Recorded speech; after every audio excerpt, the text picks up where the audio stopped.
Hello everybody and welcome back for another Destiny 2 video. Today I'm going to be bringing to you an overview of the latest Nascent Dawn exotic quest, as well as a look at the reward for completing part 3 of this with an upgraded version of the Braytech RWP Mark II. Before we do though, I'd like to give a big shout out to those who have joined the channel recently, and a big thank you for the support on my latest videos.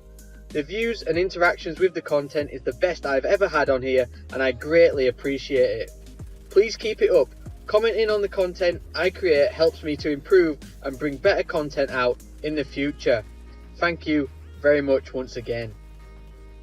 So, as expected, with the weekly reset came the introduction of part 3 of 5 of the exotic quest, which will ultimately lead us to the exotic scout rifle, the Polaris Lance. Parts 1 and 2 were covered in the last week's video, so if you're still on these steps, head over and check it out. The link is in the description below. Part 3 of this quest though stepped up the difficulty big time this week, especially with the first step, which required 10 escalation protocol level completions.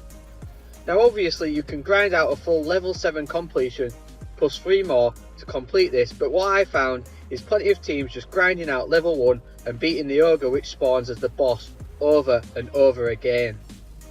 This is probably the easiest method if you don't have a fire team, as it doesn't need too much coordination, and as long as you fire a few supers in, you should be okay. If you're struggling to find an escalation protocol in progress, just keep using the fast travel marker and you should spawn into one sooner rather than later. The next step here requires you to complete 3 strikes. Now just regular vanguard strikes will suffice, so fly on in and get them smashed out. The last real part of this step is to locate a sleeper node in the glacial descent. This is in the starting area on Mars, so fast travel to the south side of the map and head right to the very end of the cave where the crash warsat is. Continue up the hill and head to the left part. Once at the end you will hear the familiar jingle of the node and your screen will start to fade. Simply jump out and around to this alcove to find this hidden sleeper node.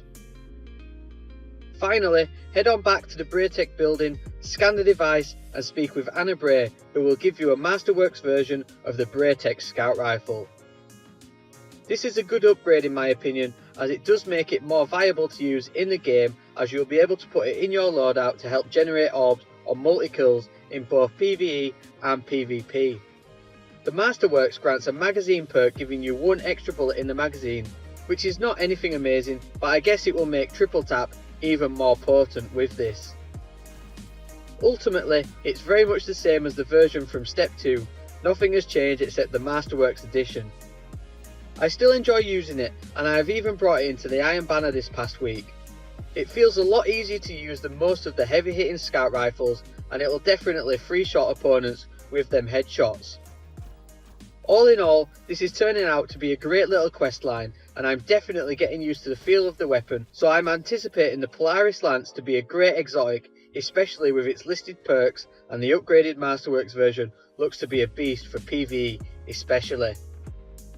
So there we go everyone, just a quick update on the latest exotic quest for the Polaris Lance. Please let me know in the comment section below what you think of the Masterworks upgrade and if you're going to be using it in the game. Please remember to also like the video and subscribe to my channel for more future Destiny 2 content. You can find me on Twitter and Instagram with the latest news and information surrounding the game. I also post little clips on there from the game from time to time in between these larger videos. Thank you very much for watching, and I'll see you next time.